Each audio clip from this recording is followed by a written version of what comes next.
সকলকে আমার নতুন চ্যানেলে স্বাগত। আর নবরাত্রি তো অবভিয়াসলি চলছে। প্রথমবার আমি ডেফিনেটলি নবরাত্রি করছি। দেন হাউ এভার সেকেন্ড দিন পর আমি ভাবলাম ঘরে নিজে ভোগ বানাই। আচ্ছা, চ্যানেলটা খুবই ছোট, ডেফিনেটলি প্লিজ সাবস্ক্রাইব করে দেবেন। অনেকটা মোটিভেশন পাওয়া যায় আরও অনেক ভিডিও করার জন্য।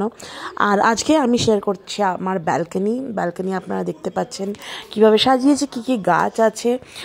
আর আমি এই ভিডিওতে নিয়ে এসেছি ভোগের খিচুড়ি আর বেগুন ভাজা। আমি জানি এটা খুবই সিম্পল রেসিপি, বাট অনেকে ব্যাচেলার্স আছে বা অনেক নতুন বিবাহিত আছে বা অনেকজন যারা ঘরে নতুন রান্না শুরু করেছে তারা ডেফিনেটলি এটাকে অ্যাজ আ রেফারেন্স ইউজ করতে পারে। আর আমার ব্যালকনি জেনারেলি খুব একটা মিনি গার্ডেন আছে, যেখানে ফার্স্ট আমি আপনাকে দেখালাম হচ্ছে লঙ্কার গাছ। This is I think the broken heart leaf, কী বলে এটাকে, ফিলোডেন্ড্রন। অ্যান্ড লেমন গ্রাস অপরাজিতা আছে। তারপরে আমি নিজের থেকে টমেটো লাগিয়েছিলাম, বাট অ্যাগেন এখানে নেই এখন।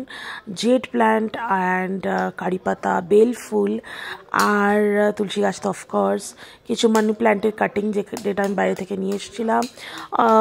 এই গাছগুলো আছে। আমার পার্সোনালি আমার ব্যালকনিতে গিয়ে খুবই শান্তি পাই মর্নিংয়ে, আমার হ্যাপি প্লেস বলতে পারেন। আর কারি পাতার গাছটা অনেক বড় হয়ে গেছে। এবার যাওয়া যাক ভোগের রেসিপির দিকে। নাও ভোগটাকে আমি অতি সহজে রান্না করে আপনাদের দেখাতে চাই, কেন কি এটা আই থিঙ্ক পুজো এখন আসছে, আবার লক্ষ্মী পুজো আছে, সচরাচর এই জিনিসটা আমাদের করেই থাকতে হয়। তো মুগ ডালটা আমি একটু রোস্ট করে নিচ্ছি, একটু জল ছিল তাই জন্য ভাপাটা বেরোচ্ছে। চেষ্টা করবেন কোনো জল না থাকে, তাতে ড্রাই রোস্ট মুগ ডালটাকে করা খুব ইজি হবে। তা এটাকে আমি কম ফ্লেমে করব, ডেফিনেটলি বেশি ফ্লেমে করলে হবে না। কম ফ্লেমে এটাকে ভালো করে হতে দেব। আর তো আমি এটা একটু বসিয়ে রেখেছি। সাইডে আমি আলুটা কেটে নিচ্ছি, দুটো আলু নিয়েছি, 4 ভাগে করে নিচ্ছি। স্টেপ 3-4টে স্টেপ আছে, তারপরে it is very very easy. তো মুগ ডালটা একটু অফকোর্স নাড়িয়ে নিতে হবে।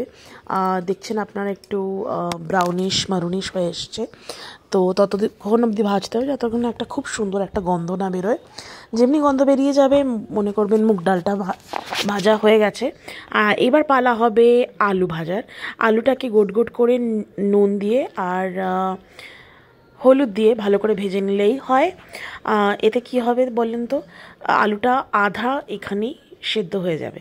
আচ্ছা, আপনারা মাস্টার্ড অয়েল ডেফিনেটলি ইউজ করতে পারেন। আমি এখানে সাদা তেল ইউজ করেছি। খিচুড়িটাকে একটু লাইট করতে চেয়েছি, তাই জন্য আমি সাদা তেলটা বেশি প্রেফার করি। আপনারা সর্ষে তেলে করলেও রান্নাটা সেমই সুস্বাদু হবে, বরঞ্চ বেশি হবে অ্যাকচুয়ালি। এতে একটু নুন আর একটু হলুদ দিয়ে এটাকে আমি ভালো করে একবার করে নিয়েছি। আচ্ছা, এবার এটা করার পর আমি ডেফিনেটলি এদিক ওদিক করে একটু ঢেকে রান্না করে দেবো। আলুটা মিনিমাম 20% হলেও হয়ে যাবে, কেন কি আমরা ভাত, ডাল আর আচ্ছা আলু যেটা আমি ভাজছি এখানে সাথে আপনারা ফুলকপি, বিনস, গাজর, নানান রকম যে সবজি আছে সেগুলো দিতে পারেন। অফকোর্স বেগুন দেবেন না। তো এতে জেনারেলি ফুলকপি আর গাজর আর এগুলো দেওয়া যায়। আমি শুধু আলু দিয়ে আজকে রান্না করছি। আচ্ছা, এবার আমরা ফাটাফাট একটা মশলা বানিয়ে দেবো। আরেকটু তেল অ্যাড করে নেব। তেল অ্যাড করে নেওয়ার পর আমি একটু ভালো করে এটা গরম হতে দেবো। হয়ে যাওয়ার পর আমি এতে দেবো আমি একটু অল্প জিরে থেকে যেমনই খুব সুন্দর একটা গন্ধ এসে যাবে, তারপরে আমি দেব আদা আর লঙ্কা বাটা। আদা লঙ্কা বাটা প্লিজ আপনারা যারা নতুন রান্না শিখছেন ডেফিনেটলি এই পদ্ধতিটা আপনাবেন না, যেহেতু টমেটো দিতে হবে, আদা দিতে হবে, লঙ্কা দিতে হবে, তিনটাকে আমরা মিক্সিতে দেওয়া, এই জিনিসটা করবেন না। এই জিনিসটা করলে কিন্তু স্বাদটা একদমই আসে না। আদা লঙ্কা খুব ভালো করে গ্রেট করে বা হামালদিস্তাতে পিষে বা যেই হোক একটা রাফলি চপ করে দিতে হবে। ওটার গন্ধটা যখন বেরোবে তারপরে আপনারা টমেটো দেবেন। কখনো কখনো হয় না ঘরে টমেটো নেই, আজকে আমার সেই দিন, ঘরে টমেটো ছিল না। টমেটো সস নেব আর একটু জল নেব, ওটাতে মিক্স করে আমি এটা যখন গন্ধটা এসে যাবে তারপরে আমি অ্যাড করব। অনেক সময় হয় আমাদের ঘরে কিছু জিনিস থাকে না, কিছু জিনিস থাকে, বিকজ রোজই তো রান্না করি না আমরা, হেল্পিং হ্যান্ড থাকে বা অন্য কেউ রান্না করে ঘরে।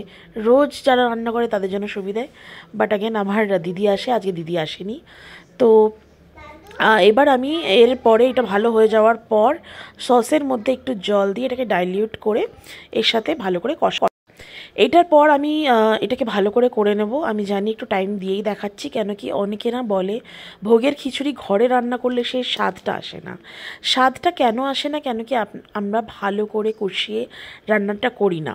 আচ্ছা, আর যে কোনো রান্না যদি একটু বেশি টাইম লাগে, যেমন খিচুড়ি আমাদের বাঙালি স্টাইলের রান্না করতে ভালোই টাইম লাগে, দেন ডেফিনেটলি আপনারা ইন্ডাকশান ইউজ করতে পারেন।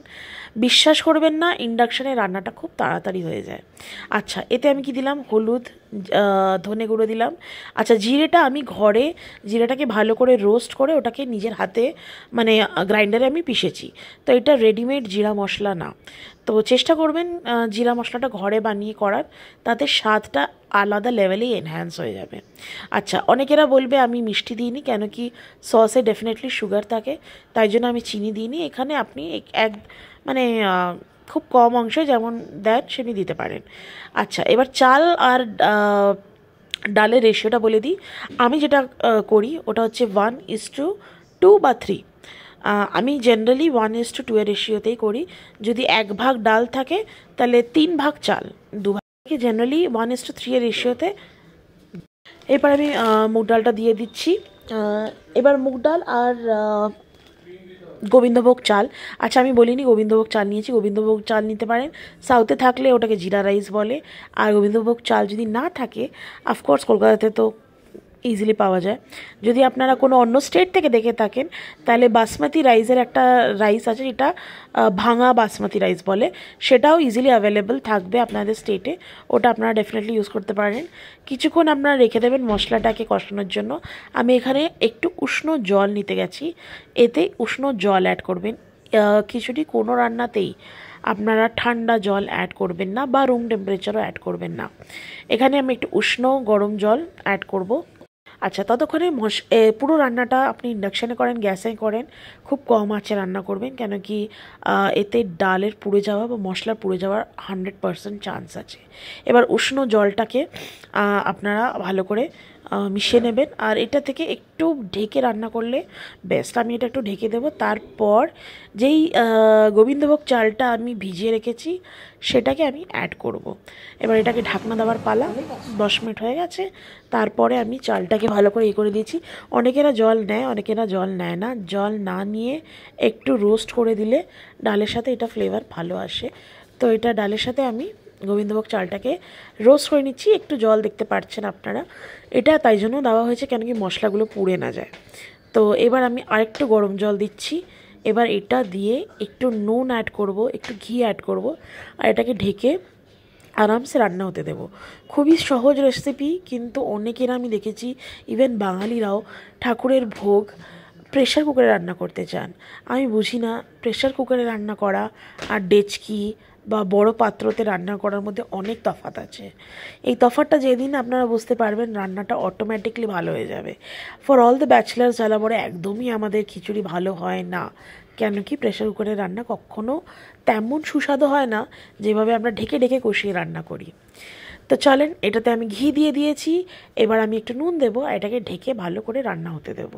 এবার ফটাফট আমরা এটাকে নুন দিয়ে ঢাকনা দিয়ে দিই। আচ্ছা, আমি এখানে না হলুদ একটু কম ছিল, একটু ফ্যাকাশে লাগছিল, তো আমি এর পরে হলুদও অ্যাড করেছি। ডেফিনেটলি খিচুড়ি একটু হলুদ না হলে হয় না। এবার আমি আরামসে এটাকে 10 থেকে 15 মিনিট ছেড়ে দেবো। এবার এর সাথে আমরা আজকে বেগুন ভাজা করছি। অনেকেরা আলু ভাজাও করে, কিন্তু আলুটা একটু আমরা অ্যাভয়েড করি, তাই জন্য আমি বেগুন ভাজা করছি। আচ্ছা, মাঝখানে যখন একটু ফুটে যাবে জলটা, তখন আলুটা বা যেই তেলটা আছে সেটা একটু দিয়ে দেবে। তাতে কি হবে বলুন তো, আলুটাও সেদ্ধ হয়ে যাবে। ওই 20% আগে সেদ্ধ হয়ে গেল, এখন বাকিটা সেদ্ধ ইজিলি হয়ে যাবে। ঠিক আছে, ভাতের সাথে আলুটাও হয়ে যাবে, ভালো কথা। এবার ঢেকে দিলাম আমি, ঢেকে দিয়ে এটাকে 15 মিনিট রেখে দেবো। ততক্ষণে ফটাফট চলো বেগুনটাকে ম্যারিনেট করা যায়। বেগুনটাকে ম্যারিনেট করা খুবই সহজ। নুন, হলুদ আর বেগুনটাকে মাঝখান দিয়ে 3-4 বার আমি চিড়ে দিয়েছি। এগুলো বড় পিসেস ছিল, গোল পিসগুলো। আচ্ছা, এবার তেল যদি কম আপনারা চান, যদি তেল কম টানে, এর উপর একটু আমরা কি করব, আটার গুঁড়ো ছড়িয়ে দিতে পারি। আচ্ছা, আমি এখানে ভয়েস ওভার করছি, তাই ভয়েস ওভারে আমি এই জিনিসটাই বলছি। তো এরপরে আমরা কি করব, এরপরে তাড়াতাড়ি চেক করে নেব যে খিচুড়ি কী অবস্থা। তার পাশেই আমি বসিয়েছি একটু তেল। না তেলের মধ্যে আমি বেগুনটা ফাটাফাট দিয়ে দেবো। অনেকেরা ডিপ ফ্রাই করে, আমরা একদমই ডিপ ফ্রাই খাই না। একটা বেগুনে এইটুকুনো তেল লাগবেই। তো আমি 2 চামচ বড় নিয়েছি। আর এবার আমি সব বেগুনগুলো এক এক করে দিয়ে দিচ্ছি। এক পিঠ হয়ে গেলে, একটু ব্রাউন হয়ে গেলে পাল্টে ঢেকে দেবো। বেগুন যদি আপনারা রান্না করতে চান কম তেল দিয়ে ঢেকেই রান্না করতে হবে, স্টিমে বেগুনটা হয়ে যাবে। চলুন, এটা তো হয়ে গেল এই কাহিনি। দেখে নিন আমাদের খিচুড়ির কী অবস্থা। এটাকে আমরা এখানেই ছেড়ে দেবো, এখানে ভালো করে হতে দেবো। ডেফিনেটলি ম্যারিনেট করে 5 মিনিট অন্তত বেগুনকে রাখবেন। বিকজ ম্যারিনেট করার পর অনেকেরা কী করে, তাড়াতাড়ি রান্না করে তাড়াতাড়ি ফ্রাই করে দেয়। তাড়াতাড়ি রান্না করা is not the solution for yummy রান্না করা। এটাকে একটু রাখতে হবে ম্যারিনেশনের জন্য। খিচুড়িটা অলমোস্ট জল টেনে নিয়েছে। এবার আমি আরেকটু গরম জল এর মধ্যে অ্যাড করব, কেন কি আমি খিচুড়িটা একটু পাতলা চাই। আর দেখতে পাচ্ছেন পাশে পুরো তেল বেরিয়ে গেছে। তো এই থেকে তেলটা বেরোনোটা দরকার, তবেই মনে হবে খিচুড়িটা ভালো প্রসেসে রান্না হচ্ছে। ততক্ষণে বেগুনটাও আমি এক সাইডেই হচ্ছে, কম আঁচে রান্না করছি। এবার আমি ঢেকে দিয়েছি পাল্টে। এটাকে ঢেকে রান্না করব, দুটো রান্নায় ঢেকে। আমি তো বলবো যারা যারা নতুন রান্না শিখছেন, ঢেকে রান্না করা শেখেন, মশলাটাকে কষানো শেখেন। আর মশলা থেকে যখন তেলটা এসে যাবে তখনই মনে করবে রান্নাটা ঠিক ডাইরেকশানে যাচ্ছে। আমি নিজের কাজিনদের দেখি, তারা খুব হুড়াহুড়িতে রান্না করে। রান্না এক পদ করবে বা 2 পদ করবেন, কিন্তু খাওয়ার মতন যেন সুস্বাদু হয়। চলেন, এখানে একটু হলুদটা কম, যেটা আমি বলেছিলাম। আমি এরপরে জল দেব, জল দিয়ে হলুদটা অ্যাড করে দেব। আচ্ছা, এটাকে আমি হলুদটা অ্যাড করে 10 মিনিট রেখে দিয়েছি। ক্লিপটা হারিয়ে গেছে। মোস্ট খিচুড়িটা হয়ে গেছে, এটাই আমি দেখাতে চাইছি। আচ্ছা, মাঝখানে যেটা স্কিপ করেছি ওটা বলে দিয়েছি। বেগুনটাও দেখবেন অলমোস্ট হয়ে গেছে। আর দেখছেন কোনো এক্সট্রা তেল দিতে আমাকে হয়নি। কম তেলে বেগুন রান্না এই পদ্ধতি আছে। ডেফিনেটলি আপনারা একটু আটার গুঁড়ো দিলে আরও কম তেল লাগবে। অনেকেরা আপনারা জিজ্ঞেস করেন আপনার কিচেনে এত গ্রিন প্ল্যান্টস কেন। কিচেনের কাউন্টারের জাস্ট অপোজিটে উইন্ডোর সামনে আমি এই প্ল্যান্টগুলো রেখেছি। একটা হচ্ছে আমেরিকান মানি প্ল্যান্ট, আর একটা আমাদের ঘরেরই একটা কাটিং আছে। আর এই সাইডে আমি সিরামিকে এখানে একটা রেখেছি, জাস্ট অ্যাস্থেটিক্সের জন্য। ভিডিওটা ভালো লাগলে সাবস্ক্রাইব করতে একদমই ভুলবেন না। বাচ্চা একটা চ্যানেল, আপনাদের সাপোর্টের প্রচণ্ড দরকার আছে। আর শুভ পুজো, অনেক ব্লগ শেয়ার করব হায়দ্রাবাদে কী করে দুর্গাপূজা মানানো হয়।